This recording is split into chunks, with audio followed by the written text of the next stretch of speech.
Welcome to Hard Truths from Screenwriter to Graphic Novelist.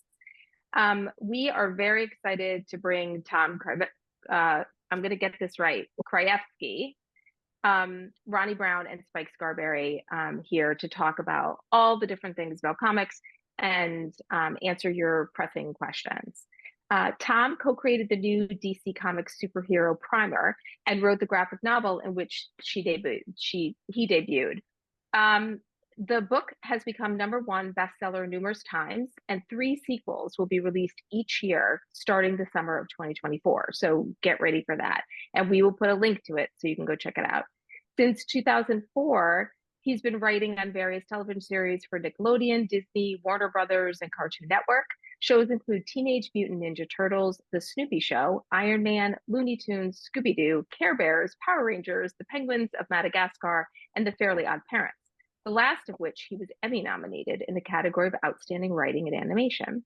His most recognized work was as story editor on the Netflix series Buddy Thunderstruck, produced by the team behind Robot Chicken. He's an alum of Emerson College, and his latest story editing and producing job lasted for 3 seasons on the hit animated BBC series Boy, Girl, Dog, Cat, Mouse, Cheese. Roni Brown has worked on a plethora of network productions for ABC, Adult Swim, TLC, NBC, Hulu, Netflix, and has served on the writing staff for Black Dynamite, the animated series on Adult Swim, La Golda for Disney Kids, Daniel Spellbound for Netflix, Math Party for Netflix and Jim Henson Studios, and more. She also is an exec at Pipeline. Spike Scarberry, the hardest job of all. Spike Scarberry is also a Pipeline exec and a screenwriter who is writing comics as well and a children's book. After spending time at an agency, production company, and TV network, Spike left the politics of Hollywood behind to focus on his passion, helping young scribes tell more dynamic stories. And he writes a lot of fantastic articles for Pipeline artists. And I will drop a link of his articles in the recording video too. So I am going to leave the room for these 3, but I am still here in the background. So enjoy, and don't forget, put your questions in the Q&A box. Thanks. Let me just say before we start, I feel like I am just like with 2 titans of the industry. Like, you guys have accomplished so much more than I ever have. So I am just in awe of all that you guys have done. Yeah, why don't you just log off right now and let me and Roni talk? Great, love it. So, do I still get paid? Sure, I don't care. It's not coming out of my pocketbook. So wait, Roni, you worked on Black Dynamite? I did. That was so much fun. The movie is like in my top 10 of all comedies of all time. I loved. I always get his name wrong. Is it Michael J. White or Michael Jai? Michael Jai White. Michael Jai White. Yes. Yeah, I loved that movie. I had seen some of the animated series as well. I did not know that you worked on that, but that's really good. I'd like to hear more about that and like what that was like, turning that from a movie into an animated series. Wow. Yeah.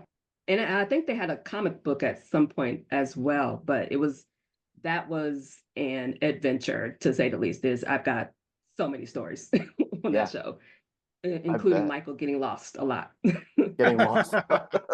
Yes, on his way to recordings. Yeah, it's hilarious. Yeah. The guy who's only producing the show and created the character got lost.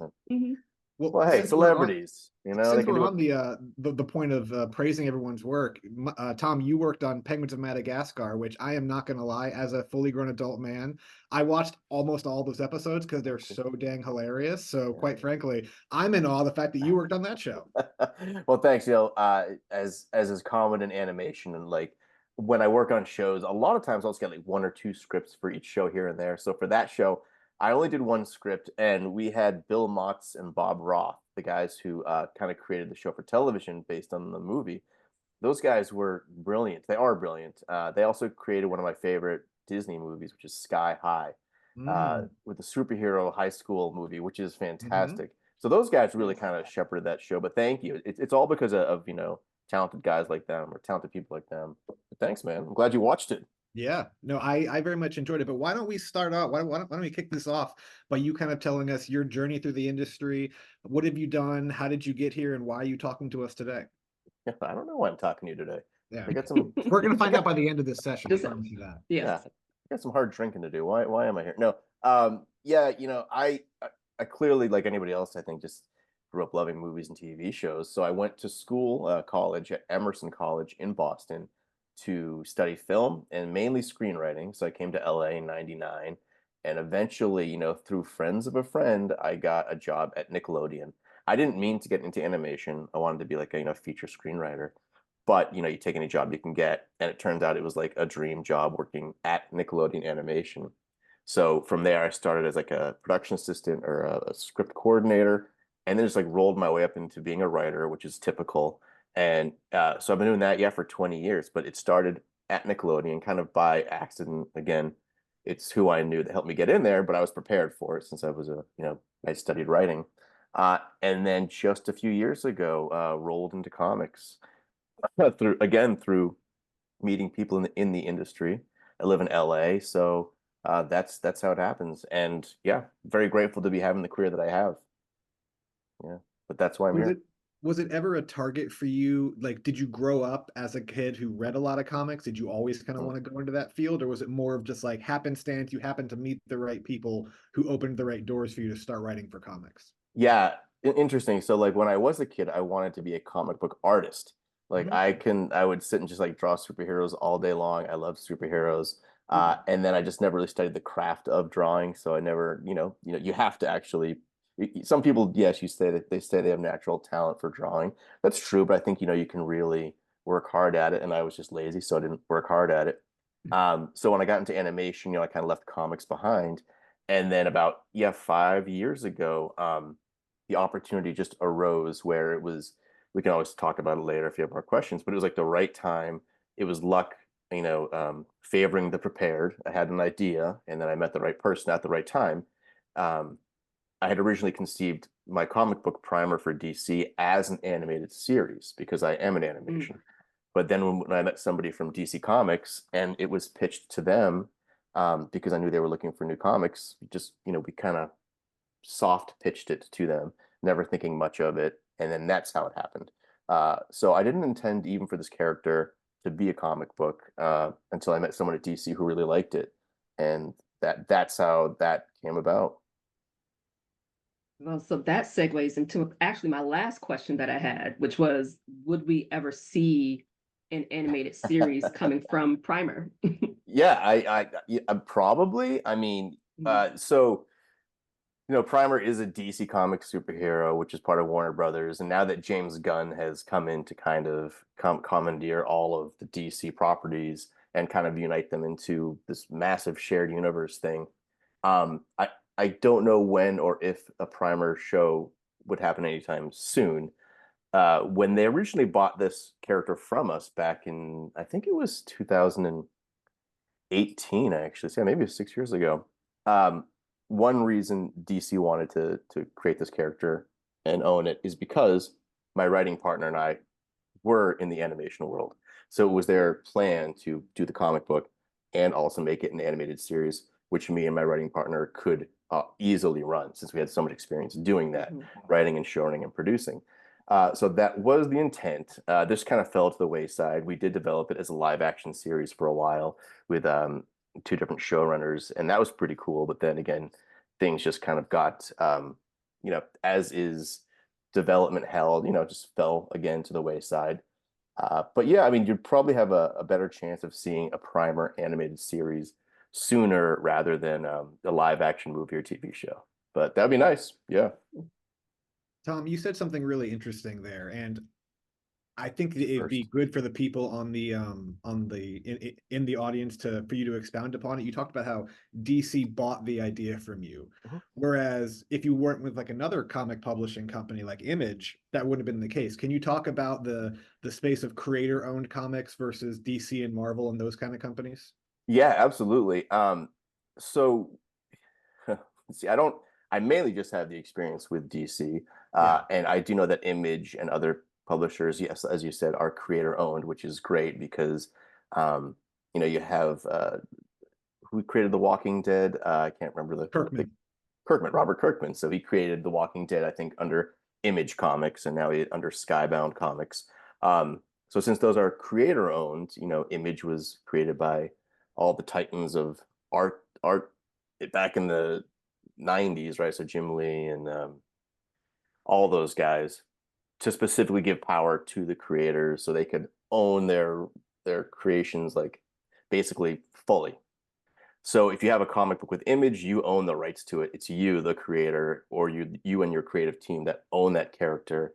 You can choose what to do with it. You can sell it for whatever money you want. You can own the rights to the merchandising and get all that money, to yourself and not splitting it with anybody, which is great. With DC Comics, they have their method, which is they do buy it. And as a creator, I still get like a percentage of royalties and residuals, and that's great. It's a lot smaller than it would be if I had gone with Image, but I never would have made this comic book with Image. So it was meant for DC. Right. I couldn't have probably got this sold to Image. I probably couldn't have taken the artist that we even have, Greta Lusky. I could not have gone to Image with her, and they probably wouldn't have bought the pitch.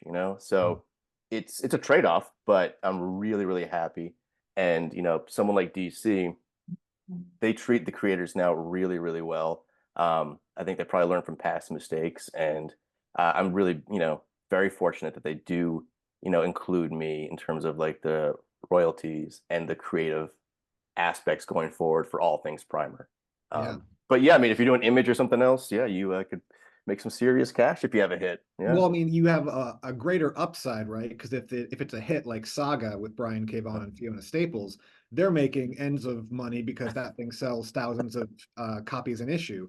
Yeah. But you're also taking on all the risk. If you end up having to make the comic yourself and you have to pay the line artist, you have to pay the colorist, you have to pay the letterer out of pocket, you got to get cover art. I mean, that's all coming out of your pocket. I mean, no one's paying you for that. So you're basically making it on the speculation that people are going to buy it, which is a big speculation if you don't have a name. And so with the creator-owned comics, stop me if you think I'm wrong, it's higher upside, but it's also much riskier for you financially. Much riskier. It doesn't work out, right? Yeah, that's a good point. And that is very true. You have to keep that. If you go to Image, when you present them with a pitch, you're telling them, hey, this is our creative team. And so it's also, yes, up to you to keep that creative team together. Like, you are the boss. You have to make sure that everybody's happy and, getting paid correctly. Otherwise, if the team falls apart, the comic itself could fall apart. But you're right. You're taking that risk. Whatever you create and put your money into in a creator-owned comic could completely fail, and then you're out of money. So yeah, there is that risk. But, I'd love to take that risk at some point. So we'll see. Let's talk about process for a moment, because you come from the world of animation, which from my experience and from many other experiences, you usually work within a group and not just necessarily individually. And so there is a question, an audience question, and it says do primary comics like Batman, Spider-Man, etc. have writers' rooms as well? What's the difference between the animation writing process versus the comic book writing process there? Yeah, I mean, with Batman and Spider-Man, I know that they have their writing teams and they have their specific editors, like at DC, who are in charge of the Batman properties or the Superman properties. And I don't quite know how they do it. When I was in animation at Nickelodeon or whatever, yeah, we had like a writer's room full of 4 or 5 writers at a time, and it was a lot of fun. I think for me, it's just very different now that we have just one editor, or my boss at DC Comics. It's just basically me and my writing partner tossing ideas back and forth to her, and giving us her feedback. So I don't know how they do it at Spider-Man or like Batman, but I feel like it's similar. My friend Zeb Wells is like a writer on one of the big Spider-Man comics right now, and I believe it's just him and then his editor at Marvel. So I feel like in comics, you kind of have that kind of like that power to get your ideas through. They're really just like one editor working with, one writer. So I don't have to have all these hands coming in. It's really helpful to have, yes, a bunch of writers in a room throwing out their ideas and their jokes. And that's awesome. It's very helpful, but it's also kind of really cool and freeing to be like, okay, it's just all my ideas going back and forth with my boss and seeing what I can come up with and seeing if I can put those puzzle pieces together to create something that would be fun and entertaining. So I hope that kind of answers the question, but probably not. I think it does. And then like my question within that question was like, if you're thinking about either doing something independent or just preparing to go into, a bigger industry comic wise, like what software do you recommend people have or know, or anything different that they should be looking for there? Oh, for software wise? Mm-hmm. As Yeah, opposed I to mean, like Final Draft. right. Well, yeah, we all use the Final Draft program for Yeah. for animation and stuff like that. With comic books, you can pretty much use anything that you want. I believe there are some programs out there. I just use whatever came on my laptop and kind of write it out like in a Mac Pages document. There is a format for it. It seems to be a little looser than the stricter standards for TV and film. You can kind of just write it the way you want as long as it's understandable what happens panel per panel. But yeah, so I don't really use anything other than basically Final Draft for animation and then my Pages app for comics. But I think they have templates in Pages for comics. I just don't use it. I just use whatever DC had sent me like a while ago, like a standard um, template that they had. But Mhm. yeah, so Why don't but we yeah. talk a little bit about the relationship you have with your editor? So you were calling your editor your boss earlier. Is that essentially how the relationship kind of works? So DC has bought your property. You now are under the supervision of this editor who then you pitch ideas to, and they can say, no, we don't like that. We want you to go in a different direction. How heavy is their creative hand? And I'm asking as someone Yeah. who's worked at television studios, working with writers, bringing it in. I'm just kind of curious how similar that is and how it feels from the creative side. I mean, it feels great. It really is just cleaner this way. Working in TV and stuff, working with different executives. Like if I'm on an animated series, I'll have maybe a few executives from different animation studios giving me notes. Like there's this one show that I was on for the past 5 years, and we had three production companies involved. One was American, one was French, and one was British, the Oh my BBC. gosh. So they would all give us notes on this one show because they were producing it together. I had to please all of these people plus my own, producer on that show. And that's such a juggling act. It can be fun. Again, I like figuring out the puzzle pieces of what notes to take and what not to take. Usually I had to take all the notes and make it work. Even if But they contradict. yeah, it happens Yeah. so way too often, and it shouldn't happen Mhm. that way. Which is one reason why I like comic books so much. Is it really is just like a one-on-one kind of brainstorm session, and uh, it's it just feels like it's more organic this way. I feel like with my editor at DC, she doesn't have these. I don't know. She I, it's just different. It's just different than like Mhm. when you're creating an animated series, they're real for Nickelodeon, Disney. They have to put like a ton of money behind that. You're getting a giant crew together and you're trying to find all these animation houses to do your stuff. With a comic book, it's really just a very small group of people making the actual product. Me, my editor, and the artist who almost always does, the coloring themselves and the inking, right? And then we have the letterer. So there's four people. Um, and so there's really not much, I feel like, more risk involved with comic books in terms of money. And, if you're putting together a show for Netflix, you got to spend tons and tons of money. I Mhm. feel like with Primer, they don't have to put as much money into it, so they can take those risks and kind of let us be creative and do the things that we want to do. And luckily, all my editors so far in any project I've been on, working with Marvel right now on a book that comes out later this year, the editors there have always been like these massive fans of comic books. So they have great knowledge and these massive imaginations. Um, you see that a little bit of that in animation too, but I think I've seen it mostly in comics where you really have like a boss who kind of gets what you're doing um, and has a lot of great solutions if you can't think of something. Um, but That's yeah, really great. That's great to hear because it's nice to know that your boss is a fan of the medium and yeah, loves the medium. Because when I was in the Hollywood development space, I became very disheartened pretty quickly by how many people who work in the upper echelons of movies and TV don't care about the medium. They're just all money people trying to make Money. as much money as possible. So that's actually really great to hear. I'm glad that you said that because that's very true.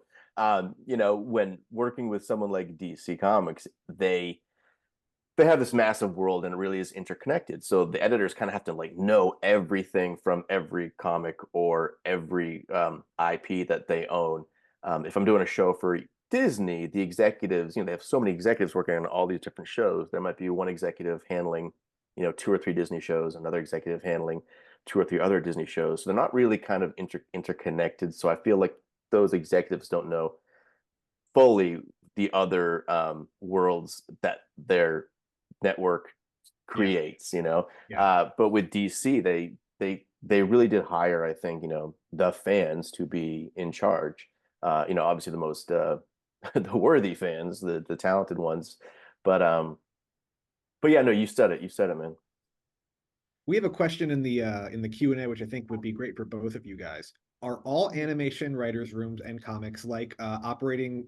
Are they all basically operating through Zoom now, like they were during the pandemic, or are they actually in person again and they're actually meeting again in person? I don't know the answer to that question because I've never worked in a writer's room, but I bet you guys do. Roni? I'll take that because I actually. Oh no, she froze right as she was going to answer. Roni, you broke up on us. Roni, come back. I'm back. Okay, there you froze right as you were about to answer. How was my stance? Was it like this? Oh, it was very dramatic. Not embarrassing at all. Okay, good. No, I was saying that I actually lost my job last year because people went back to the office. But during the pandemic, it like, because I'm in Georgia, for everybody out there, I'm in Georgia. A lot of stuff that I work on is still in LA. And so during the pandemic, I was like getting work like crazy that I wouldn't normally get here in Georgia because the Zoom rooms were open. Oh, wow. But now some of them are closing them back up. But to my understanding, there's still a lot happening online, which that's a good question for you, Tom. Remote, pretty much, or you going to office? Like, how's that working? Yeah, you know, it's funny because I live right here in LA, in Burbank, literally like a few blocks from the DC building, and everything is done by Zoom. So, a lot of, like you said it, Roni, it's like during the pandemic, you know, obviously everything switched to Zoom, and I feel like that kind of just killed a lot of the creativity of the business because I really missed being in those writers' rooms at the studio. It's a lot more energy from all these people being creative. But yeah, for me now, everything is Zoom. I've been doing that even before the pandemic, actually, because I do a lot of stuff with overseas. And it's not my favorite, but it's still what I'm doing. I mean, you're doing Zoom because you're in Georgia, but you do stuff for LA Productions, correct? Yeah. And so it was, I didn't necessarily lose it because I got fired. I stepped away because as they were going back into office, I'm the only one on Zoom, and so it's awkward. So, but like I understand, like being on Zoom that many years, I understood like the difference between the synergy, the creative synergy and stuff, like as opposed to being in the room. I don't know if it's just our auras or something. The Zoom like eats it up as it transmits. I don't know, but yeah, that's just something for people to consider. Especially I believe a lot of these people are not in LA. So like, what are the odds of them contributing to the comic book world remotely? And would you recommend a move to LA in some regards still? I mean, I've made a lot of my connections in person and not through Zoom. Obviously, during the pandemic, that's how I had to do my meet and greets, through Zoom. But I think it's much easier if you kind of do live in the area where everybody else is working, so you can meet them for drinks. You can just go out to their offices for lunch or whatever, make those connections and get where you want to be.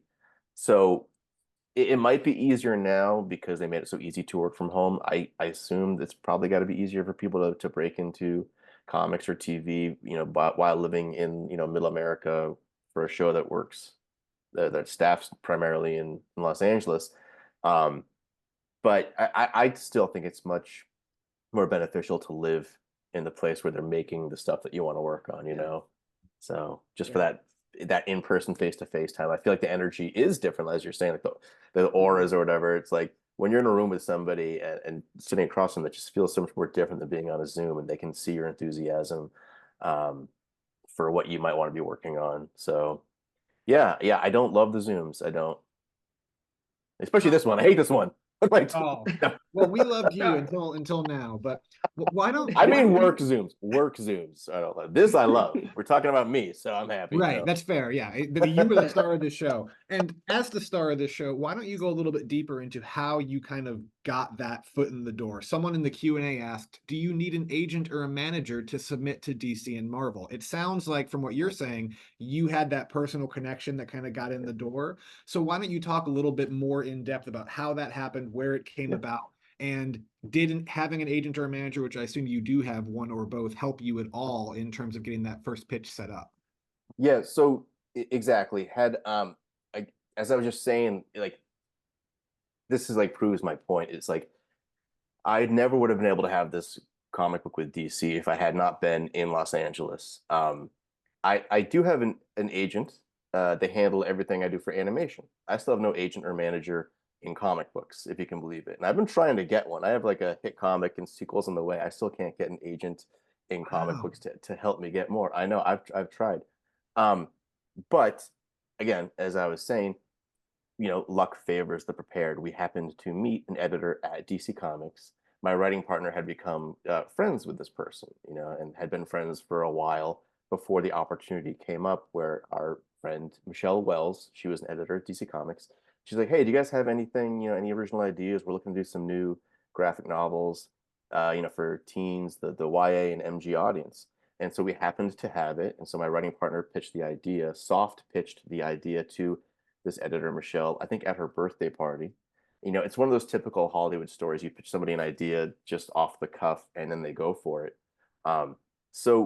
Honestly, you don't need an agent or manager to get into DC or Marvel, but I don't know how else you get into DC or Marvel other than the way that I did, which is, meeting people. I think a lot of times, when you go to Comic Cons and stuff, I believe they still do it. They'll do the portfolio reviews, right? Marvel or DC will have the artists come and they'll show them their work. And they found a lot of people that way. In terms of writing, I don't know how any other writers had gotten into comic books. I guess I should ask them. But well, I mean, you're right. It's much easier for artists to get in because artists are in demand. It's a visual medium. It's a visual medium, and I would say it's a skill set with a higher bar to pass, because you can look at someone's art and within 2 seconds know if they can draw. You have to read a bunch of someone's writing to know if they can write and know if they can write consistently well. So that's one of the reasons that I was really pushing with Matt and Jeannie to start a comic centered contest for those writers out there, because it's so hard for writers to break in. So that's something that we did this year. It's the first year of the contest. It's one of the categories in the unpublished contest. So if anyone out there wants to try to break in, we are not able to submit to Marvel or DC yet, but as the contest gets bigger, we're trying to eventually get to a place where we can put people in front of really big publishers, help get their name out there, hopefully let them break into the business.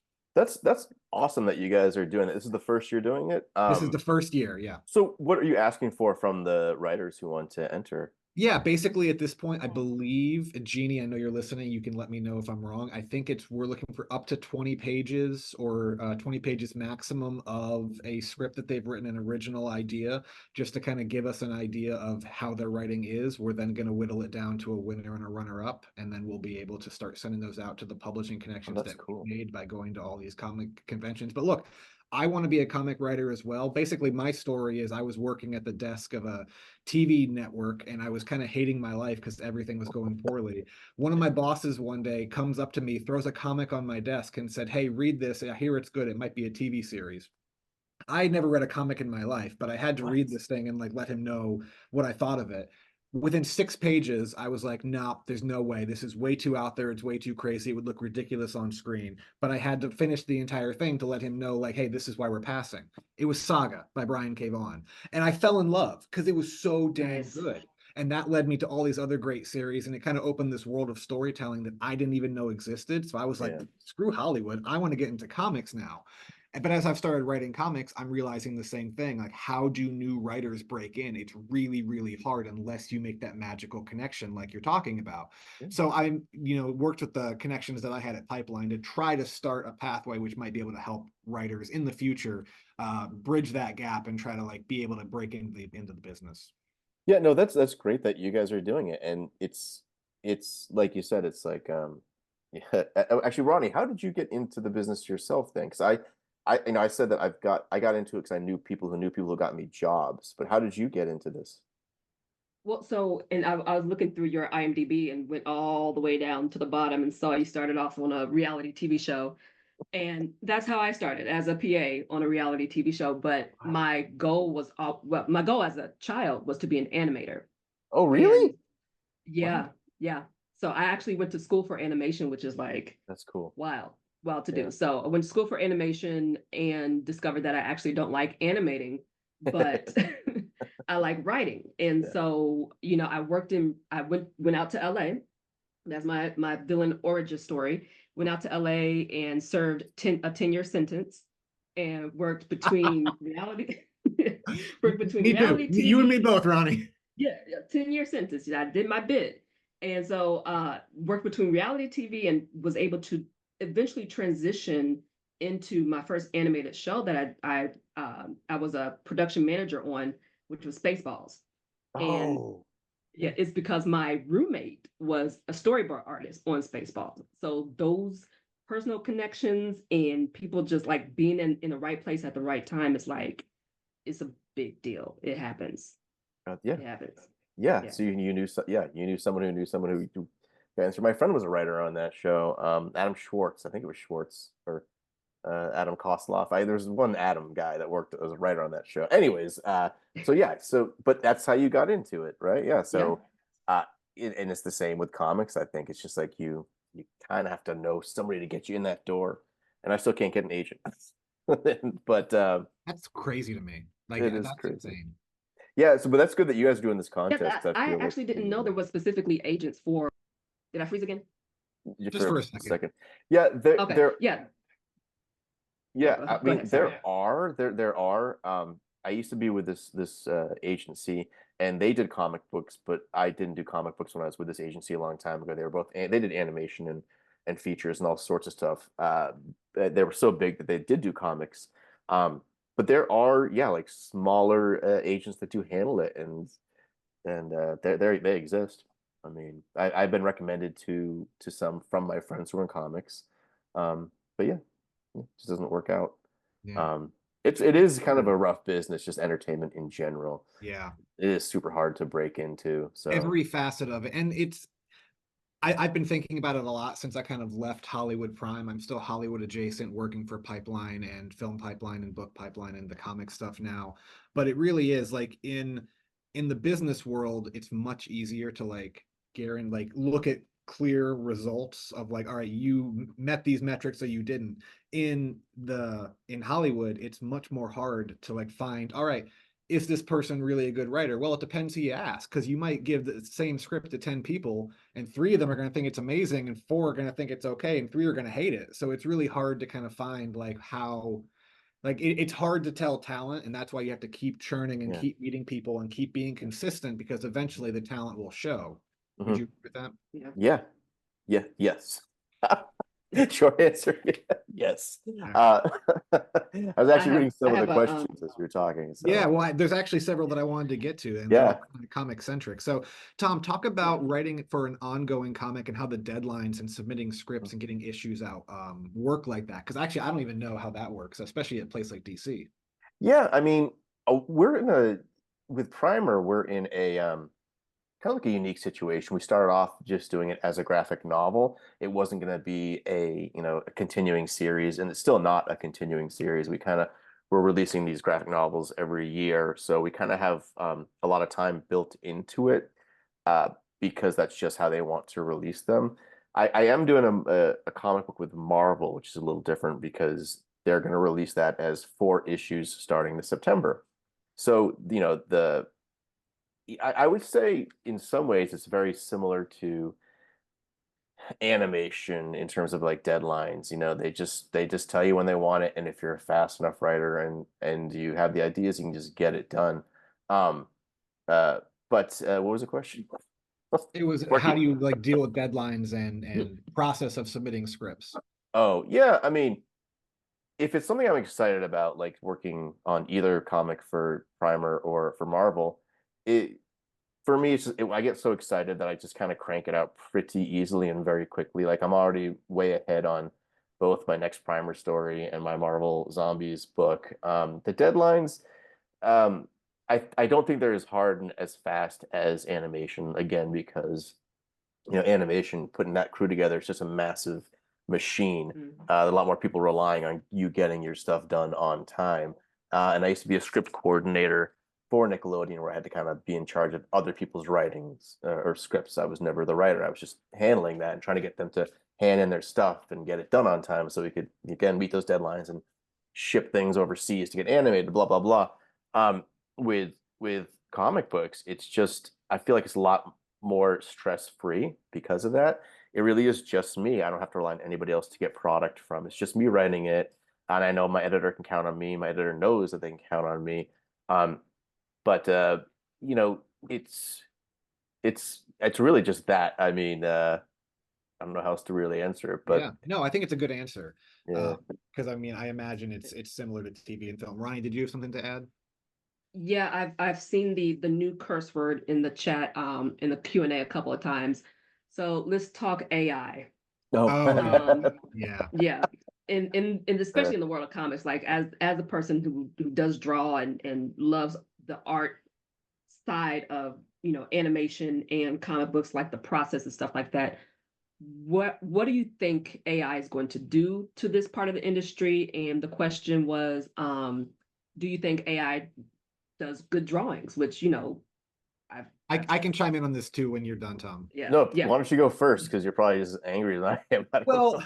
Or maybe not. I will tell you this. When I first saw AI coming out, I was angry. And I was angry because I want to be a writer. And I saw a lot of people, especially people who I know, who were using AI to help them do what I do in terms of creating stuff that they couldn't normally do. And I didn't like that. And I still don't love the idea of where I think Hollywood is going. Yeah. And I think where Hollywood is going is eventually AI is going to become bigger. It's going to become better. This is the worst AI is ever going to be. And it's going to replace a lot of low-level writing jobs. And that's going to make it's already nearly impossible to get in. I think it's going to be even harder because they're going to use AI to pump out first or even second drafts of screenplays or TV pilots or episodes. They're going to get an upper-level writer who they know they can trust to polish it up. Yeah. And the jobs that you had, maybe you had 10 jobs in a writer's room, put down to one, and I really hate it. That being said, I want to create comics, and people have been talking in the Q&A about like how hard it is to come up with the upfront cost to make comics. It's really difficult, especially if you're doing creator-owned stuff. I've tried it. I've lost thousands of dollars trying to do it. I learned lessons from doing it, but it is hard.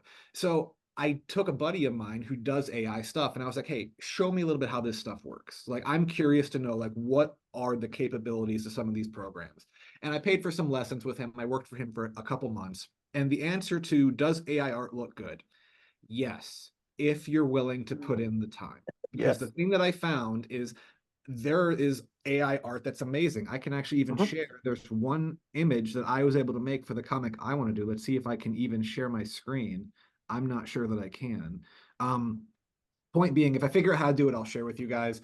You can make stuff that looks really, really good. The problem is it took me a long time to get one image. And for me, it was the value proposition of how much time it was going to take and how much effort it took was not worth that yet. That being said, I very much believe, again, this is the worst AI is going to be.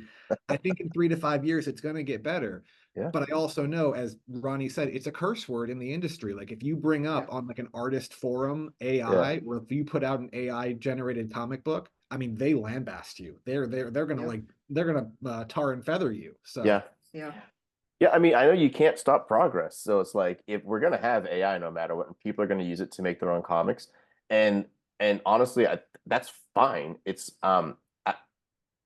we've had technology, exponentially grow over the past, 100 years taking jobs with just machines in general before, long before AI came out. So it's like, really complain about AI if we've been already letting kind of machines and computers take jobs from people? It's just another step in that progression. It just sucks though, I think. But personally, yeah, I mean, think it's because it hasn't come for art yet, which is like the basis of Yeah. soul work. You know what Yeah. I mean? Mhm. Yeah, and I agree. I think part of maybe I'm completely wrong, but when I go to Comic-Con and I see the rabid fans who love the artists, it's like it's something that you can really. Did you create that? Can you guys see That's my AI screen? generated? That was the first page of what I wanted to be my comic. That took Wow, so long to do. it's really good. Wow. To get it right. Well, but Yeah. even just like having to tell the thing, I want a female deer, took so long. I would write like female deer on hillside, or I'd write deer on hillside, and he would come up with multiple deer. The deer wouldn't have its head down eating grass, like the little details that you need for like, all right, this is what's going on in the comic. Getting those little intricacies of like how you wanted, like my first attempts at it, the moon in there was like 10 times larger than it was, like unrealistically big. And I'd be like, make the moon smaller, and it'd make it bigger. Like, so it's not ready yet, but if you like, you can make it look really good if you want to invest the time in it. I'm just kind of I don't know if I'm embarrassed for you that you had to ask it to do a female deer. Isn't a female deer just a doe? Well, I wrote doe and it didn't I was understand gonna say, what it did you try was. woman deer? Yeah, woman deer. Actually, I think I did that, and it made like like a deer head and like a female body with like boobs. Gotcha. Like I had to specifically write female deer because if I said doe, it didn't understand it. We would make deer with antlers. And that's why AI will never take over. It doesn't know the difference between doe and deer, a female deer. Yeah. No, that it is pretty cool. I mean, I think as a guy who can't draw as well either, I mean, I'd like to use that for my own, just like to play around. I think, like I said, I feel you can't stop progress. People are going to make it their own comics with it no matter what. Fine, you should be able to. Um, I don't know what to say. You can't stop people from doing what they want to do. I still feel again that like you have all those fans who love going to get an original piece from a human like Jim Lee, and being proud about, following one specific people. Those guys are celebrities, those artists. That's why they went off to create Image in the first place. They were celebrities. So I don't know how much AI is going to kind of affect DC or Marvel. I feel like DC and Marvel and Image really respect the humans who are creating the artwork, because those humans are kind of the product. They're the ones out there. They're the influencers in a way. But also, how is that going to affect their fan base? Because I mean, you have the old school people from the '80s who are like, we only want hand drawn stuff, and I understand their viewpoint. But you also said you can't stop progress, and we can't put Pandora back in its box. It is here. I think that as much as I don't like it, I don't think anyone here likes it. You're going to get left behind if you don't know how to use this stuff, I think. Yeah, and someone else was asking, I think, in the chat about getting an artist for a comic book, and I guess AI is a way to do it, as you're saying, if you can put in that artwork, or put in the hard work, not the artwork. On that same note, I still have trouble finding artists to do my own stuff. A lot of artists are so talented, and they have such, they have their own imaginations and ideas, so they're a lot of times working. They're busy on their own stuff, so they don't want to do your stuff. And I don't blame them. If I was a great artist with all my ideas, I wouldn't have time to go work on somebody else's stuff, right? So I come from the world of animation, and I've had to do a lot more pitches to the studios in animation than I have in comic books. Now, a lot of times when you go to pitch to an animated series, the studios will say, no, we don't need artwork. We just need your words, because, that's where, everything starts. It's the idea. And as a writer, I'm like, I agree. But they're just saying that, like, they still need to see something to actually visualize it. Now, if I go into a pitch and I don't have artwork, it's harder to sell the pitch without some artwork. It's hard for me to get an artist to do artwork for me, even if I'm paying them. I have no problem paying people for what they're worth. I want to pay artists. It's still hard to get them. So I think with AI, for someone like me, I could use that AI if I wanted to, because I can't find an artist. Again, I can't find an artist to even pay to do my stuff. I could come up with the concepts in that AI program, go pitch it to a studio to help just sell the concept. And then that's when I would bring in, the actual true talented artist to kind of just do it their own way. but using AI to help sell the idea, and Yeah. not actually employing AI to take anybody's jobs in the future. So I think it has a place. I think that's a great idea. I And it get actually that. ties directly into one of the Q&A questions. Did you assemble your illustrator and inker as your creative team, or were they put together for you by the DC editor? Yeah, good question. So DC, they have this amazing roster, obviously, of talent. So they're the ones that came to us with a few different artists. They said, hey, we think, this character, so anybody who's watching, this is our superhero Primer. She's a 13-year-old girl. And so they came to us with some people. We never actually suggested anybody because they wanted to come at us with people that they trusted. And that was perfect because DC again knew exactly what they were doing. So they brought us, I think, 3 different artists and said, hey, which of these styles do you like the best? And we're like, oh, this one's amazing. So we didn't have really much work to do. They came again to us with these people, and we just had to like pick and choose. With someone like Image, yeah, you'd have to go find that yourself. Our artist, letterer, inker, everybody. But yeah, I mean, DC made it very easy for us. I'll springboard off of that because I think it was about 6 or 7 years ago. I woke up one day and I was like, I'm gonna make a comic book. And then I wrote it and I found an artist on Craigslist and he was pretty good. But like you said earlier, like managing that artist and getting them to do what you want them to do eventually became difficult. Mhm. In this process with Primer, like how are you managing that artist and making sure that your vision is being told, but while also, respecting their abilities as artists? Yeah, very good question. I feel like when you get someone who just has amazing instincts, like our artists. Our first artist was Gretel. Now we have a new artist named Nicoletta for the sequels. I think a testament to what they can do is the fact that they can just do it so well without much instruction. It makes it easier for us. We just trust them, and we give very little notes because they're just so good at their jobs. Um, uh, yeah. I mean, I can see. I worked with artists in other comics too, and yeah, I honestly I don't know what it is, but everybody has been so good, and I'm not like, and I know good art when I see it. I know junky art when I see it. If they were coming at me with some bad artwork, I would let them know, but they haven't done it. So it's just you're lucky if you can get an artist that has great intuition. Also, when we do the scripts for comic books, they are different from writing a script for TV, as you guys know, because in a way you really are the director. If I'm writing on a TV show now called Bat Wheels, it's about the Batmobile talking, and it's like a kid show, so I can just like write like a 1 sentence action line for the storyboard artist to go off and just kind of like do their own thing with. With a comic book, I have to like, since I'm in charge of every panel on that page and parsing it out, making sure we have only 2 panels or only 4 panels, we can only have this number of dialogue. Like, I'm really the director. I have to describe everything in detail if I want it right. So an artist, again, she has great, instinct. She knows what she's doing, but she's also following a pretty strict script. So not much room for error from them if they can, if they can read your writing and understand it. But yeah, I don't know what I was talking about, but No, I think that's a lot of really good the information. Primer. Yes. Yeah. By Primer. That's the gist of it.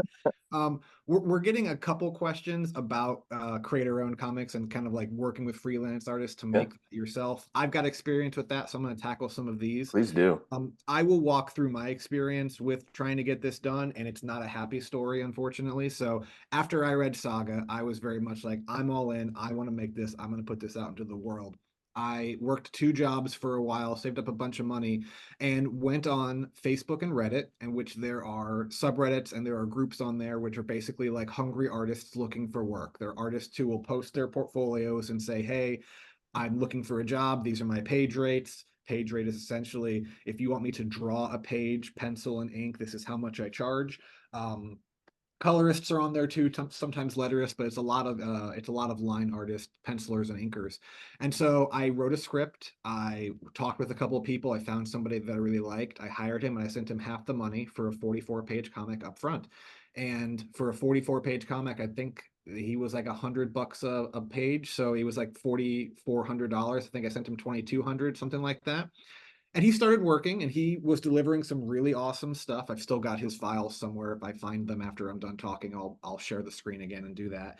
But kind of like what Roni was saying, it's like you have to realize at that point you're not just their creative partner in this endeavor, you're also their boss because you're paying them for a job. So it's also about people management skills, which I didn't have. So he started off really fast delivering pages, and then a couple months later he went from 5 pages a month down to 2 pages a month. And then there was 1 month he didn't deliver anything. And finally I checked in and he was like, oh yeah, man, sorry, my dog, was sick and my dad has cancer and my wrist hurts and all that. And you want to be the cool boss. You want to be like, oh yeah, I totally get it. Understand, take all the time you need. And he would come back in with some more pages and then he'd fall off again. And so we just went over this like time and time again. And then his roof broke and he needed more money. And I sent it because, again, you want to be the nice boss to help somebody out of a situation, thinking they're delivering good work. You want to work with people.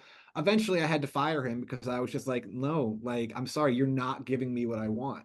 And so I think I got like 11 pages, half of them inked for $2,200. And if that wasn't worse enough, like right after that situation, I was like, all right, fine. I just got a bad apple. I'm going to do it again. And I sent $1,100 off to another guy to get started on something. And he just straight up scammed me. I mean, as soon as I sent the money, like a day later, he was like, yeah, man, my dog was in the vet and now we owe like $30,000. And so I need to take other jobs over yours to pay that off. But don't worry, I'll get to you. And I never heard from him again. So in terms of the question, working with independent contractors and freelancers, always have a contract in place. That was a very expensive lesson that I learned from that. Pay the $500-$600, talk to a copyright lawyer in your area, have them write up a contract for you. Even if it's not fully enforceable, it's going to scare away the scammers and it's going to make people know, hey, this person is serious. So you want to do that. Someone was also asking about fair revenue split in terms of like the creative aspects of the team. That is entirely up to you and what you work out with them. I will say, I think it is beneficial. One of the lessons I learned from my bad experience was, yeah, you might want to try to nickel and dime somebody, save $10 a page here, save $5 a page here. But you also have to remember that these people are working professionals. And if the job is high paying and it's consistent, they're going to be more motivated to do your work and not drop out when something goes wrong. So there are basically 3 sort of deals that I know of. One is complete work for hire. It's all upfront money. They own none of the back end. That all stays with you. The other is complete ownership, where you split ownership 50-50. Usually the colorist and the letterer don't get ownership because they're mostly work for hire, but the line artist has enough creative say that generally they will. So it would be 50% you, the writer, 50% the line artist, and there's nothing up front, and you just split the back end, whatever is made, 50-50. A lot of artists that I found don't like that because they have to pay their bills in the time that they're making that. And most comics don't make money, especially if they're independent. So you can try one of those deals, but they haven't been well received from what I've seen. And the other one is somewhere in the middle, where you give less than their page rate up front and they get less of the ownership. So maybe if they would get 50% ownership in the full ownership split and $100 page rate in a full work for hire situation, maybe they get $50 page rate and 25% ownership of the idea. But it's all up to you to negotiate that deal. Again, I will say, I think it's best to make it advantageous for the artists that you're hiring because you want them to want to work on it. As Tom said, all of these artists have their own ideas that they want to work on. I also believe, though, that, again, they might be great artists. That doesn't mean that they're great writers. And some of them might not know that they're not great writers, but some of them do. And some of them do say, hey, I need a great writer to work on this. I've got the art. I need someone to write for me. But that's a very long spiel. So I'll kind of let you guys chime in and with what you think of that. No, I just learned a lot from listening to you. So I know, me too. That's good to know. Because I think I'd always had that question myself in terms of eventually creating my own comic book with Image or whoever it is. like I didn't know that. I just assumed that all artists would want, 50% ownership and a lot of money. I mean, and that's what I'm always willing to do is like, yes, I believe the artist deserves a lot of credit and they deserve a lot because there's a visual medium. Unfortunately, you can't just write it and then sell it. It has to be, specific drawn. So you taught me. Thank you. You're welcome. Yeah, definitely. I'm Roni? glad that my horrible experience losing thousands of dollars can make sure no one else does it too. Always have a Paid contract off. for everyone Yeah. out there. Yeah. No, I lost thousands of dollars too in that process, but it was a learning process as well. And just understanding, the artist, like how important it is to make them feel important in the process, with that. But I mean, with him, he kind of like started writing my stuff, and I was like, you got to go. But but Jeez. it's the collaboration and the synergy, it needs to be there, whether or not you're doing an indie or within the DC system, I think. Yeah. You lost money too, though. You paid an artist. Oh yeah, several $1,000s, which that was it was a lot of money to me in that moment, but it was a learning process. I finished it, and if I had to do it over again, there's like certain things that I now I know, especially when it comes to, hey, this is the ownership and this is how much leeway you have as the artist to make changes or to make suggestions to the actual comic book itself. It teaches you how to be a boss, right? Like Yeah. once you when you're on the employee side, you're like, why is my boss such a dick? Why are they always on me so hard? But then you put your own money up for it and you don't get what you paid for, and you're like, no, Yeah. I understand like why people are assholes sometimes, because it's you want to get your money's worth. So I do think this is why there are professional artists and why there are amateurs. If you work with an amateur, you're going to get a lower price, but you're taking a risk that maybe they're an amateur for a reason. Maybe they can't meet deadlines.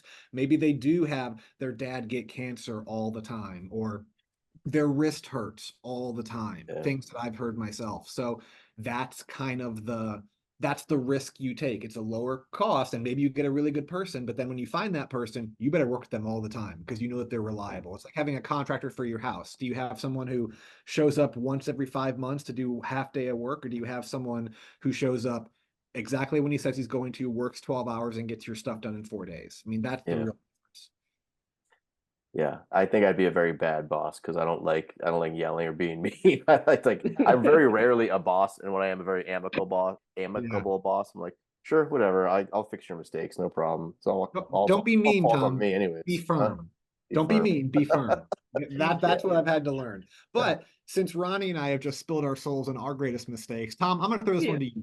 What was the hardest lesson you learned while adapting a screenplay into a comic, or even just generally going from screenwriting to comics for the first time?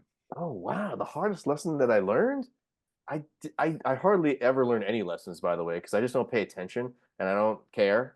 So I think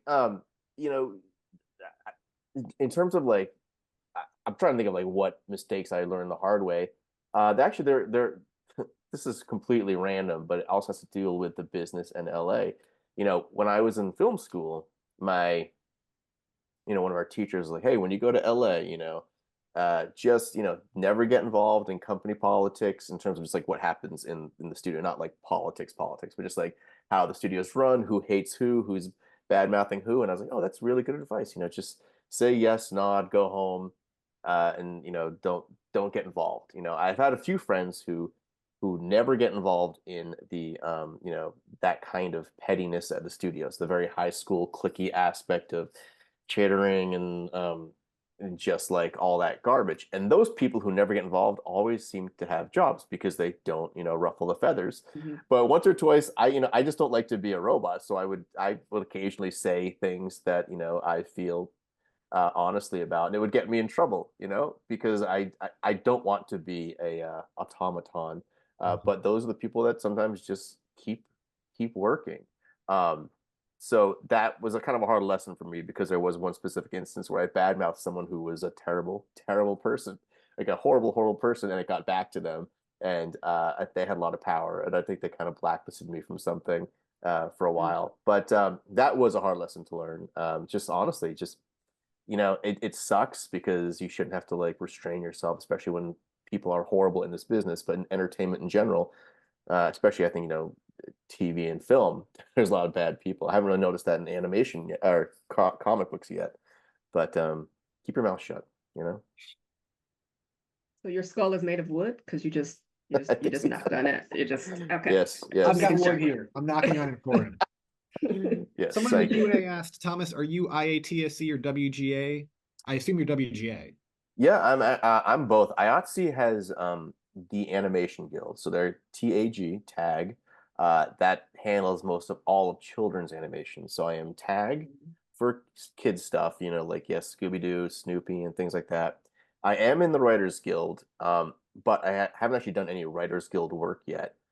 If you're doing something like Family Guy or primetime animation, a lot of those shows are covered under the Writers Guild, which is great because they give you residuals. The Animation Guild, which is what I mainly work with, does not give you residuals. So yes, I'm in both of those. But yeah, Writers Guild, they take care of you a Does lot. the Animation Guild not give residuals just because you have a bad deal? I'm surprised by that. Don't get me Okay. started. It is. Oh God. I wish I could bring on one of my friends here too, like an old pro in the business who could. Oh, we can do another symposium if you want. No, and he's retired Ragtag, now. that's I what don't it'd be think. called. Yeah, I don't think he'd have any problem telling you exactly what he feels.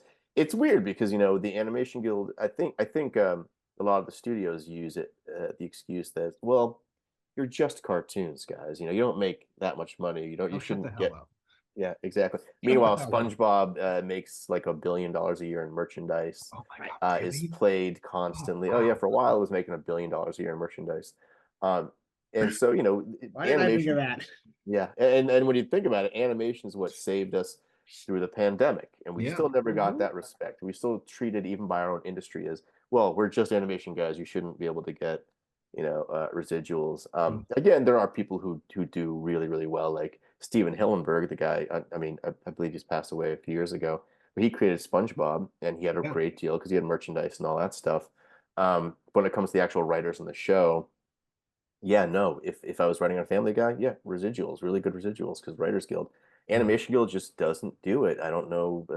That, you know, I've heard some things, but yeah, it And you kind of know, I bet sucks. those people who are saying that you all aren't real creators were probably the same guys who loved Saturday morning cartoons. Oh, I of would be course. willing to bet that the Venn Yeah, diagram is almost a circle.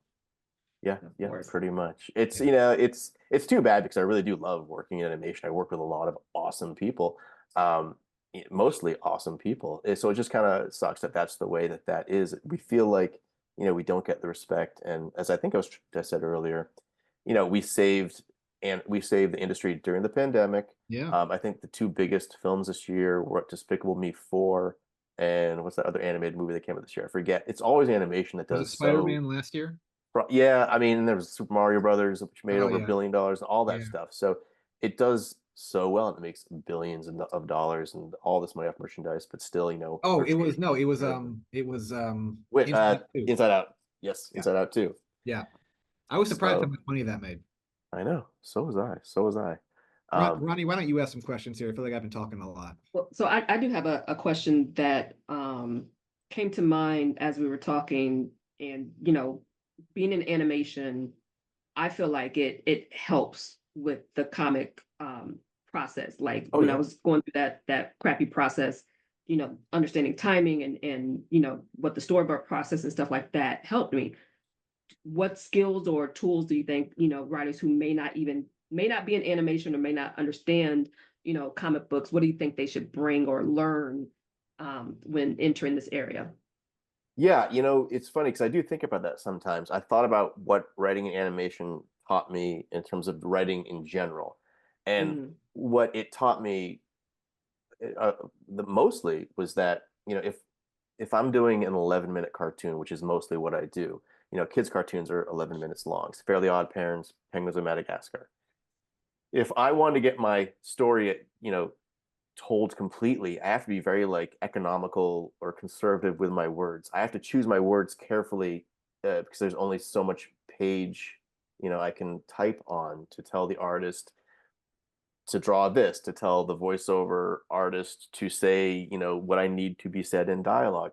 So I became I became like an expert at just kind of like whittling it down to the bare minimum to get my points across, so the story could be told with its emotional beats, with the visuals I needed, with the jokes landing. Because I only had 11 minutes to tell the story. If I'm doing like a 44-minute episode of some primetime show, I feel like I have a lot more leeway with being able to kind of like just let things breathe, and take my time. But with an 11-minute cartoon, you don't have scripts are mainly like what, 14 to 17 pages, probably 14 pages these days. Um, so when I went to write for comic books, I kind of took that same those teachings with me. Just be just use my words carefully, and to kind of not condense the story, but just make it flow without being extraneous. I don't know if that makes any sense. But I often do think about how animation, I think anybody who wants to go on to write screenplays in general, like features, should learn to write animation for an 11-minute cartoon, because it really teaches you to not overdo it, Yeah. I completely agree with that. Yeah. I teach people through the articles and through coverage for Script Pipeline how to write screenplays and how to write well. And one of the things I always say is, if you really want to learn to write, watch children's content, because Yep. even if you watch animated movies or TV shows, they don't hide what they're doing, because for kids, I feel like, and tell me if you think I'm wrong, Tom, I think that when people write for adults, they try to get really cute with the structure, or they're like, oh, I'm gonna hide this twist in here. It's like, you don't have to do that for kids. They're not going to see it. And so if you want to learn great structure, watch Wreck-It Ralph, watch Zootopia, watch any Pixar movie. Finding Nemo, I quote all the time in terms of how you tell a great story. Yeah, You can learn how to be a great writer by watching stuff that's targeted at children. that's a really good point. Yeah, and yeah, nobody really kind of understands that. Like, but that's a good point. Yeah, yeah. Let's see. I'm trying to see. Here's a cool one. To all presenters, what superhero movie most inspired you to focus in on the comic book / film industry, and why? For me, I'll answer. For me, it was Sailor Moon. Ooh, good answer. And I believe she's making a comeback, which I'm just like, oh yes, I'm excited about that. But watching the show and reading the comics as a child, like, it was just exciting. First of all, exciting to see the female character superhero in that day, and just like the fantasy in the world was just so cool that I'm just like, I'm a Sailor Moon fan. Was that a '90s series from? It was an anime show, right? Yeah. Yes. So And it was did a it manga start? too. It was manga. Did it start in the '80s, or did it start in the '90s? Actual animated series. I know Sailor Moon, and people love that. I don't know when it started. Yeah, Let me I see. I mean, feel like Sailor Moon is because really old. it really kind of was like groundbreaking. I remember people. Yeah, it was.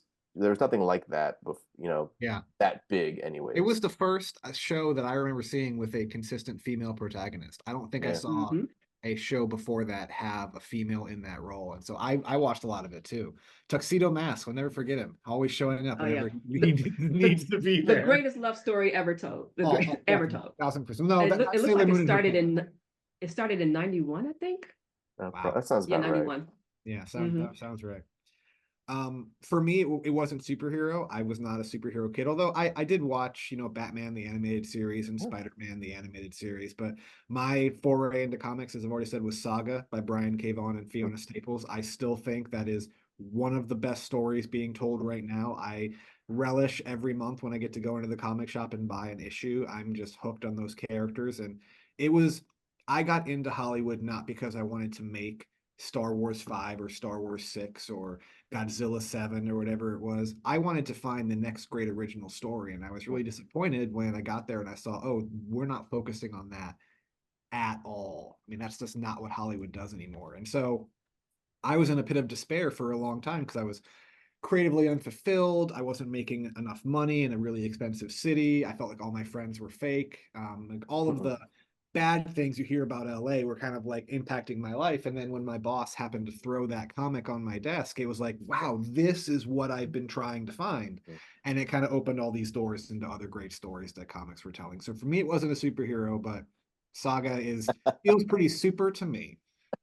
We could also go off about LA. I have a massive love-hate relationship with LA about all those things you said. Yeah. But Yeah, no, for me, it was definitely the Batman movie in 1989. I mean, I saw that when I was 12 years old. And I mean, I'd already been a superhero fan before that.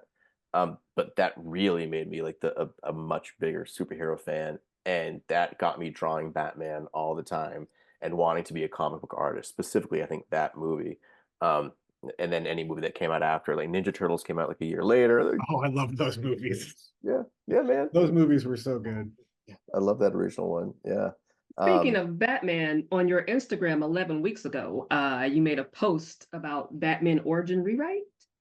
Oh yes. Okay. So yeah, thank you for bringing that up.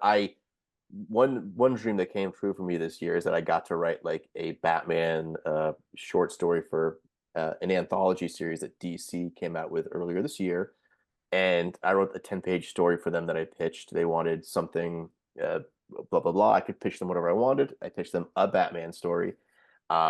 And they said it would become canon. I'm like, oh, that's really cool. I don't think it really matters. That's not like it was a story that got, widely seen or whatever, even though it was published wide. But I don't know if anybody picked up and said, oh my gosh, this is a groundbreaking story. But yeah, I wrote a story about Bruce Wayne and like his well, I guess I can spoil it. Probably no one's gonna go pick it up. But Not with that attitude. Huh? No, Not with that attitude. It is a great story, I'll tell you. And the art's great. So pick it up if you like comics. It's called Batman Cold Feet. And if you know Batman, he has a nemesis named Mr. Freeze. Yeah. And so in the story, it's Batman taking Mr. Freeze down with something that Batman learned in his past from Mr. Freeze's wife. So it's like it's a very strange kind of like connection between them that they've never expressed in any Batman comics before, where I had young Bruce Wayne at like 10 or 12 years old meet Mr. Freeze's wife. She teaches him a lesson. He uses that lesson as an adult. It's very poetic and garbagey and very, tooting my own horn kind of thing, but they liked it. So, hey, I was happy to write it. But yeah, writing a Batman story was a dream come true, like an official DC Comics Batman story. Well, thank you for being humble, but that's dope as hell. Yeah, seriously. Yeah, I'm excited. My question with that was like, what are the good and bad points that you had when it came to writing such a huge IP? And like, when you're doing it, are you thinking about like, the fans and disappointing them, or making them excited? Like, what was going through your mind doing that? Yeah, I mean, I think I just didn't want to waste my chance. Like, they gave me just 10 pages to tell a Batman story. And I was like, all right, what's something that someone might remember in just 10 pages? So I kind of wanted to come up with something that I thought was cool and something that I thought the fans would think would be cool. Like, I would never want to insult the fans by just, cranking out garbage. But I also kind of thought nobody would ever really see it anyways, because it was just a 10-page story. So obviously, just respecting what they've already created in the Batman universe, I wanted to stay true to that. And so I guess in some ways I didn't really worry about the fans because I am a fan. So I kind of wanted to write something for me because I feel like I'm a good, litmus test for what a Batman, reader would be like. So it's a story that's kind of flowed naturally. And yeah, I don't think I worried too much about anything else. I just want to tell something that was fun and some people might think was somewhat smart. So yeah. I don't know. Check it out. Here's another question from the Q&A, and this is for both of you guys. In animation, how do you strike a balance between on-the-nose dialogue and subtext to ensure that the story is clear, yet layered and nuanced for a multi-age audience? Ronnie. I'm probably bad for this right now because my last job was on a preschool show, so that was like no subtext allowed. Yeah. What show was that? Can you talk about it? Yeah, it was Pupstruction on Disney Junior, and okay, yeah, that was my first preschool series being on, and it was like it's such a huge difference because I went from rock paper scissors on Nick to that. And it was just like it was a like night and day, but it, like you said, learning how to condense and tell a story in very short words, like preschool will definitely get you there. Is that funny? Like, did you find? Yeah, I found like the transition to writing for preschool is tough for most of us writers. Did you find it to be like, whoa, like you it's actually very hard to write preschool, isn't it?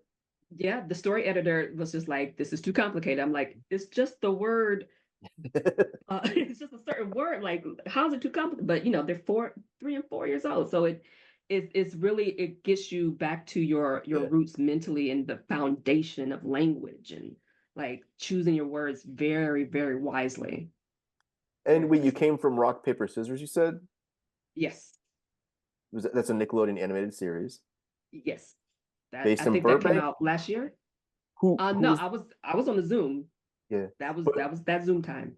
who what was there a production company behind it? Or was it just Nickelodeon? Did they? It wasn't like an That was acquisition or that was Nick. Nickelodeon. That was Nickelodeon produced, and I think they eventually went back in house because I was on there from like I think 2021 to 22. Oh wow. But yeah, that was a Nick production. What did you work with Claudia Spinelli or Daniel or who did you do you remember Daniel, who your executives were?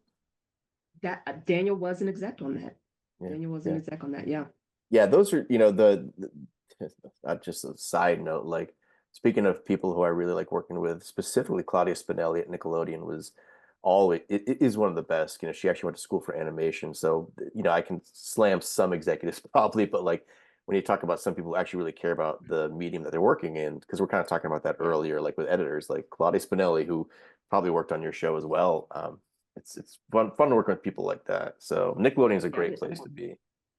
yeah, I didn't get to meet her, but like, yeah, Dan was cool. Everybody was really, Daniel, really cool. Like, it's a cool experience. But like I said, like going from that, because like the room was just so vibrant, and yeah, it's just adults making stuff for themselves, pretty much. yeah, it's true. To preschool was like, you know, we fell short of having like a psychiatrist, like a doctor for children, come in to tell us like this is not the right word to use in this sentence. A lot of So productions actually do that. Like the ones I do for yeah, some of the preschool, they have to pass it through the I forget the name, whatever you said, like those specialists who know yep, what you can and can't say around kids or what could be some trigger words for kids. And it's pretty like it does make it really difficult to write preschool. It yep, really does. So it's yeah. probably the hardest one to write, I think, in all animation. So in general, guys, words matter, They do. especially the younger the audience. Yeah, yeah, that's true. That's We've got true. about 10 minutes left here, so I'm gonna try to rapid fire through some of the Okay. questions we haven't gotten to. Someone asked, what's it like working in an animation writer's room as opposed to a non-animation room? I'm not sure. Has anyone here worked in a non-animation writer's room? No, I feel like it's relatively the same. I'm just That's gonna that's say kind of what I that. would think, but I didn't think that Yeah, we knew yeah, the answer to that question, so yeah, I was kind probably of don't. Yeah. avoiding it So, for a while. Do you have any particular process for selecting a story out of the many you may have that you are confident will work? I'll answer quickly and say that when I'm writing, I look for a couple things. I look for good structure. I look for, am I passionate about it? Meaning, will I be interested enough to stay with it through all the ups and downs of writing it? And I look for characters that I'm interested in and emotional beats. If I have all four of those wow, things, it's generally a sign that I should probably write the thing. that's a really good answer. I was just gonna go with what you said, which is passion. Whatever I'm feeling like a really good about, that's what I'm gonna do.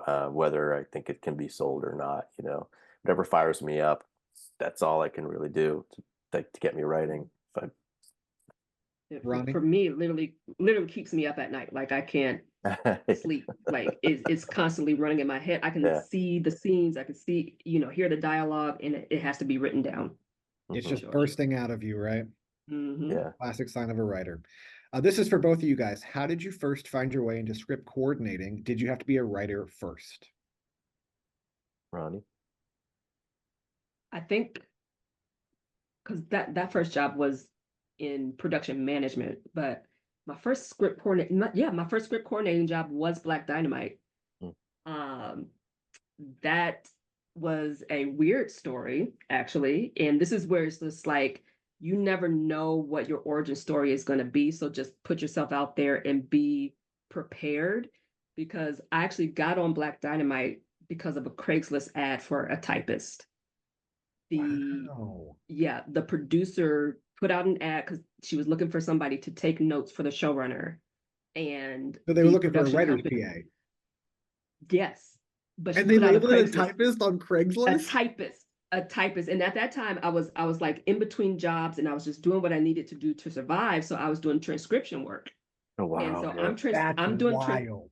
yeah, I'm doing transcription work. I'm looking for transcription jobs, answering that for a typist, and end up at Titmouse Studios Oh yeah. with Afro Samurai on the wall and Boondocks posters on the walls. And I'm like, what's going on here? Yeah. You never know. And that's how I got it.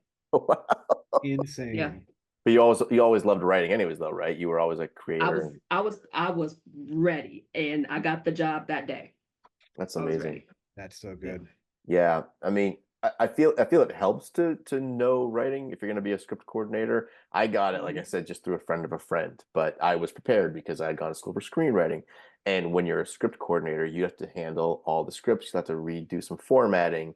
I don't think you necessarily have to know storytelling at all. You just have to know formatting because that's your job. You're not the storyteller. You're just not just, but you are the script coordinator. You're not really adding any creativity to it. But I think it helps you get the job if you tell them that you're a writer and you know that's what you're interested in because they know you'll take it probably more seriously than just somebody taking it just to have a job as a script coordinator and just to pay the bills. So I think it definitely helps. Yeah. Tom, are there any opportunities for artists who want to learn the comic animation style? I assume it's just practice. Yeah, I mean, I don't. Yeah, I'm trying to look for those questions on here. I'm having trouble without my glasses. Uh, yeah, I think it should. I really think it really is just practice. It's like I learned storytelling by reading a lot of comics and watching a lot of movies. So it's really just like doing your own research, I Yeah. suppose. Yeah, unfortunately. Yeah. And I think it's gonna be the same for this question. I am scripting a Batman story with Batman Bruce Wayne as an African American in the majority African American Gotham. Who should I be looking to get the finished product in front of? I think Yeah, it's who you know, right? I think it's who you know. I feel like with something like that, like we were saying, unfortunately, scripting doesn't really get you anywhere in comics unless you're already somebody or have your connections. So, like, even if I were to come up with that, or well, a story similar to that, I'd probably have trouble getting it made just because, you know, I, they probably already have so many. Specifically with Batman, they already have like a lot of his future mapped out in terms of like the books and stories they want to tell. Yeah. So, I mean, that's a great idea, but to get it in front of somebody's eyes, you also have to remember you can't necessarily write a script for a TV show and just hand it to a producer because they could get sued if anything you see from your script shows up on TV, even if they had the idea first. So it's like you have your Batman Elseworlds story with with all of that, it sounds awesome, but they might have something like that in the works, or they just don't want to legally touch your story. Um, yeah, it's really tough. If again, as you were saying, it's like, yeah, if you knew somebody, I could probably get stuff in front of my editor's eyes and be like, hey, what do you think of this? But Right. I'm in a unique position. Batman's an I was gonna say they institution. probably seek you out as opposed to Yeah. Right. yeah. Batman is Exactly. its own institution. It's a billion-dollar franchise by itself. Like Yeah. that's a really hard one to break into. I mean, quite frankly, I mean, it's like the castle's already been constructed and you've got to scale really high walls to get in, unfortunately. Yeah, they also already did like an African American Batman, or they did Black Batman like a few years ago, and I don't know if it took off or not, but there was one that they did, and I know they've had him on TV on Batwoman, and he had an awesome costume. I'm all about the cool costumes, so I was sold. But I mean, yeah, I wish I could say it hasn't been done, but they do like everything. Batman's been around for so long; they've kind of tackled every avenue you can think of for new versions of Batman. Yeah. Do any of you teach classes in scripting comics the way Ron Mars does? I know I don't, but I'm assuming that I'll let you guys answer. No. Mm-mm. Ronnie, would you, Ronnie? Still learning. I made that one big mistake. I'm still learning. Yeah, How I mean, effective? Oh, sorry, go ahead. Sorry. Finish. I was just gonna say I'm a terrible teacher, by the way. Like I've tried to teach my wife to write a screenplay, and I am just the worst. Like Yeah. I cannot do it. I wish I could teach a class, but I'm so bad. Here's what I'll say about this, because I was not really a writer when I wrote the comic script that I have and I want to get made and that I still like very much. But I had been around screenplays a lot. So to answer the question of like, how do you learn to be a great writer? One thing I'll say is read. Try to Hmm. read as much as you write because that's always going to help you.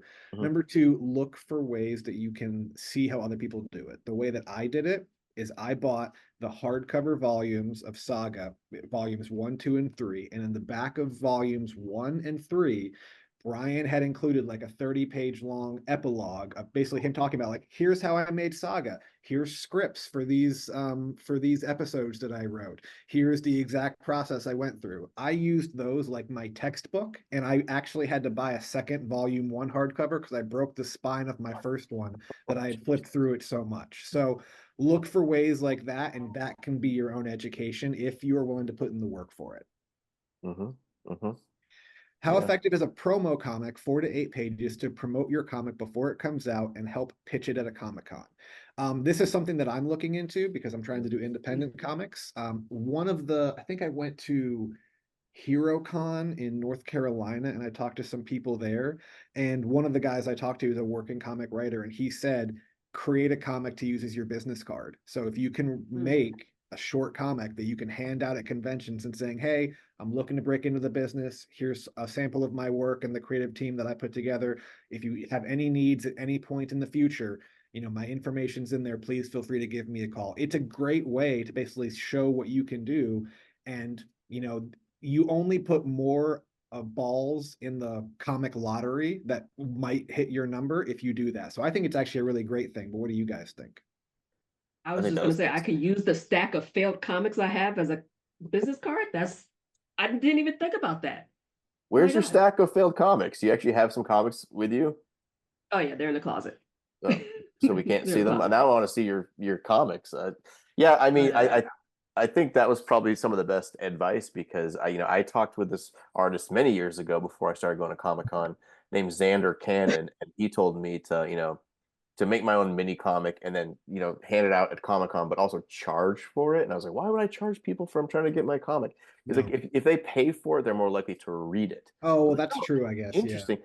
But I mean, I still feel like Comic-Con, a lot of people there specifically, they love the freebies. So it might be different there. I think you had some better advice, actually. Yeah. Well, that actually brings to another great question. If it's all about who you know, how do you ask that person to take you on? And I almost said this when you were talking earlier, Tom, and I'm kind of glad it got brought up again. Hollywood is all about networking. Roni knows that. I know that. You know that, Tom. And the best way that I have found to get the most out of your connections, don't ask for something right away. I'm sure that the reason why the person who you knew or your writing partner knew, who was an editor at DC, became their friend because instantly you weren't asking for something. It became a friendship of true value rather than just, oh, you work at this company and you can give me something and I'm going to keep hounding you until you do. That's how you become a burden. So the best way that I know how to have people help you, just be their friend, ask what they do, and then tag it in the back of your mind, but don't jump on it right away. Maybe meet them 5 times, grab a drink, grab lunch, go to a party. And then once you've known them for 6 months and you're cool, then ask for something because they're so much more likely to help you if you've built up that social interaction and they don't think you're just using them for your own needs. Yeah, that's perfect. I mean, I will sometimes go to meet and greets with executives or producers, and that's totally different. They know I'm coming in to specifically talk about, hey, what can you do for me? What can I do for you? But to break in, you just gave the perfect response. Unfortunately, it does take time and it does take the schmoozing. I'm very bad at that. I don't like going to parties just to meet people for the industry and kind of put on that fake anything just to pretend to get to know somebody. I don't do that. I'd probably be a lot farther in this business if I did, because to me, it just feels, disingenuine. Yeah. But that's what you need to do. You just need to hammer it out and keep after these people and hopefully become, authentic, not friends, but on good terms with them, just being cool naturally, if you can, play that off that way. It's a delicate dance that, I feel like it also takes a certain level of cockiness from the very beginning because you have to believe that you're needed. And so if you believe that you're needed, you're just going to do your work, you're going to go about your business, and people are going to gravitate towards you as opposed to constantly looking to who you can grab onto, because that's not the way. Yeah. That's a very good point. I know a lot of cocky people actually do make it in this business, a lot of jerks. Yeah. So unfortunately, it's true. All right, we got time for one more question, and I think it's perfect for both of you. Any advice for someone wanting to write their own animated series? What would you tell someone who's just starting out trying to write for animation?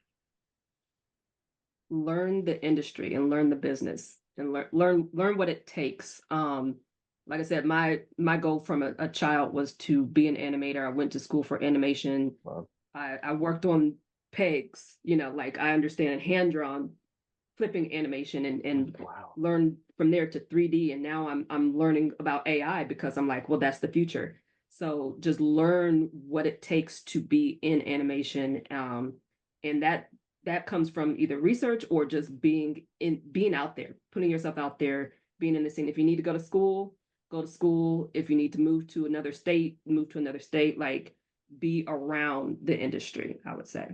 Yeah, I can't add to that. That's perfect. That's exactly it. Yeah. And with that, I think I'm gonna pop back no, on. Ronnie's Comics. That's too shiny. What is it? I know. Is it a hollow foil? Is it? Damn it. Oh, I can't see it. Hold on. Let me turn this off. I have a giant TV, but it's called The Ledger. It's called The Ledgerman. It's about Black Herman, who is an actual real Black magician at the turn of the 20th century. Oh no, she froze again. Just post it online so we can all read it. Yeah, We he was can't. basically like this really.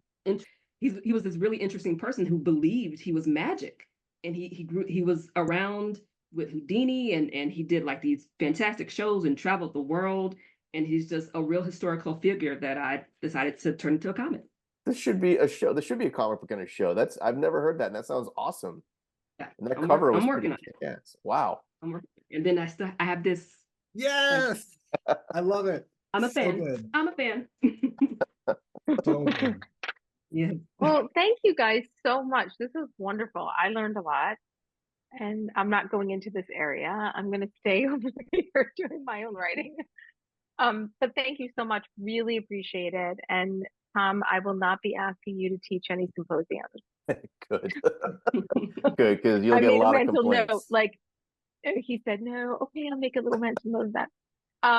But for you guys, exactly. But it was good. But sometimes I feel like these circumstances, like that's why like we like to do these free panels, because it's just sometimes you learn the most from like just a basic conversation. Yeah. And people's different life experiences, and there's no one way to do anything. I mean, the three of you have all different experiences with it, and it's good for everybody to hear all the different ways in. But also, I thought it was really funny that the commonality that Tom and Ronnie have about, animation and, working in reality. They're basically the same person. You can't tell them apart. Basically. Yeah. Exactly. We're twins. We're twins. Surprise. Okay, so I want to tell everybody what's coming up. On Monday, the 29th, we have another free session with publishing guru Jane Friedman. And if you want to know anything about the publishing industry, this woman knows everything. And this is going to be a rare opportunity where it's going to be kind of like this, where I'm doing a one-on-one with her, but everybody can ask questions. So it's not often you get to ask questions. And then we have a few symposiums coming up. I don't have them live on the site yet, but make note. On Monday, August 5th, we have Bob Sane teaching a writing to budget. He's very good at that. He gets hired to rework scripts just to fit certain budgets. And then Amanda Graham is going to be teaching networking strategies on August 12th. And then we have a free session, a book contest tips panel with myself, Matt, and Kira Dugan, who's runs Book Pipeline for us.